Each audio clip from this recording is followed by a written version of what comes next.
Hello, friends. The 922nd day of the war between Russia and Ukraine continues. In the most difficult for Ukraine direction, Pokrovsk Russian troops continue to move south. That is, by and large, in the direction of Kurahovi and Kurahov Reservoir. According to the military telegram channel Deep State, over the past day, the Russians captured the village of Dolinivka on the outskirts of the city of Ukrainsk. According to Russian telegram channels, fighting broke out on the eastern outskirts of this city.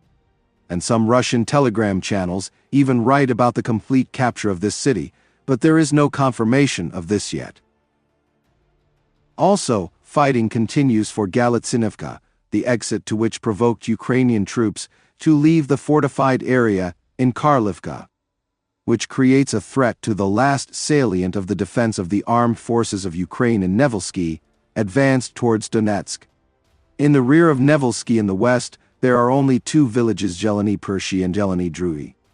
They are located respectively 2 and 3 kilometers south of Galitsinivka. Taking them would be tantamount to the operational encirclement of the Ukrainian armed forces on the Nevelsky salient, since the only thing left to supply the Ukrainian units there would be the roads north of Krasnohorivka that are under fire. And according to Russian telegram channels, Russian troops are already fighting for Yevhenii Pershi. They also claim that Ukrainian troops have already begun to retreat from Nevelsky to the west to avoid being encircled. But there is no evidence of this. Yesterday, Deep State published a story by Ukrainian armed forces soldiers who retreated from Karlivka to avoid being surrounded. They claim that their commander is now being held responsible for the loss of the village. They also say that there are still Ukrainian units near Nevelsky. At the same time, a more strategically threatening situation is developing for the Ukrainian armed forces to the west in the area of Siladovy and Novorodivka. From these settlements, a road opens to the southwest, bypassing the entire second line of defense of the Ukrainian armed forces to the west of Donetsk, which relies on Ukraine's Gurnik and Kurahovi. After the rapid fall of Novorodivka, the Ukrainian command apparently realized this threat, so, according to various sources, reserves were transferred to defend Siladovy, and the Russians failed to take the city immediately. Fierce fighting has been going on there for several days, during which Russian troops managed to cling to the outskirts of the city and are now trying to break through to the center. But in general, the activation of Russian troops is noticeable not in the direction of Pokrovsk and Mionograd, but to the south towards Nevelsky, Krasnohorivka, and Kurahovi. Apparently, the enemy is trying to align the flanks before continuing further attacks. A Russian military telegram channels wrote today that the plan for the Russian offensive in Donbass is a simultaneous strike from the Pokrovsk salient and from the south of Vuhledar in the direction of Kurahovi, in order to push back or encircle a large group of Ukrainian armed forces to the west and southwest of Donetsk.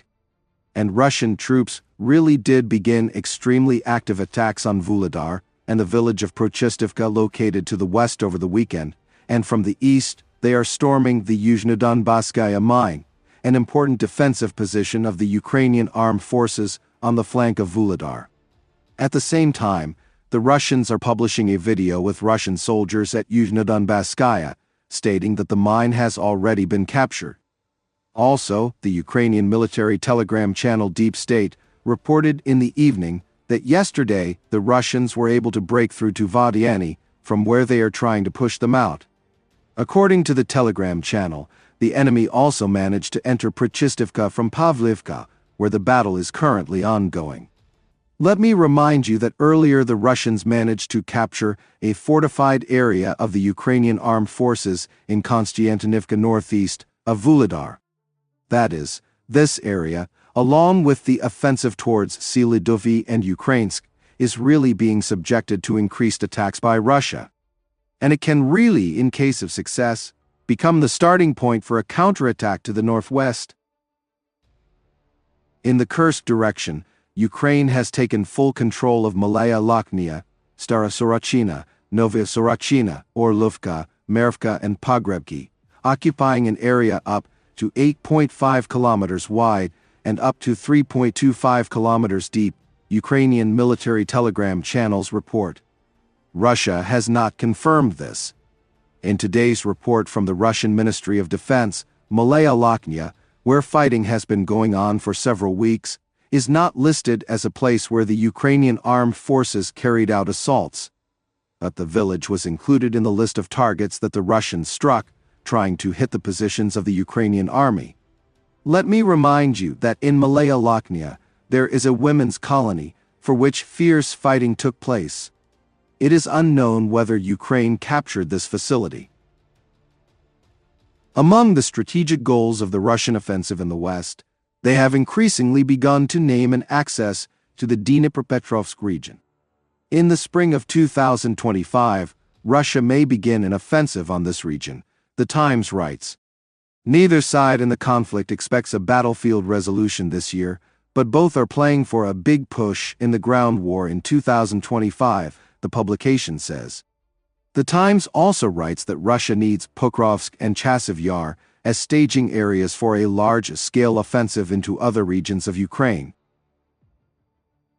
Meanwhile, Bild military expert Julian Rook writes that the Ukrainian military is already mentally preparing to defend the Dnipro. According to him, the situation on the Eastern Front is critical and continues to deteriorate, and Russia is advancing faster than in the summer of 2022. The Ukrainian soldiers I speak to can barely comprehend the catastrophe that is unfolding. Territories are sometimes being lost so quickly, as if an order had been given to retreat. They also consider the rotations that have already been carried out and plan to be dangerous for holding the front, Rook writes. He noted that, in addition to the Donetsk region, for the first time in almost 2 years, Russian troops are again advancing in the Luhansk region and in the east of Kharkiv. Among the reasons for this situation, he cites in particular the stretched-out Ukrainian troops due to the offensive near Kursk. According to Ropp, the moral lift from this operation among the Ukrainian armed forces in Donbas is no longer felt. At the same time, the Ukrainian authorities are calling for the situation not to be dramatized. The possible loss of Pokrovsk will not mean the collapse of the front, unless it turns into a series of catastrophes, which can really lead to defeat, said the Secretary of the Defense Committee of the Rada Kostenko. No catastrophe will happen if Pokrovsk is lost, that's 100%. The main thing is that this does not lead to a series of catastrophes in the future, which can lead to further defeat. At this stage, this is the most important thing. Now we need to stop this skating rink. The enemy is throwing all his forces and means to break through here in the Pokrovsk direction, and if he is stopped now, he does not have large reserves to act in other directions. It will be difficult to start this skating rink a second time, said Kostenko. In fact, friends, such statements by the authorities do not bode well for Pokrovsk. Friends, this channel exists solely thanks to your support. If you have the opportunity and desire to support the channel, I will be very grateful to you. Thank you very much and see you in the next video.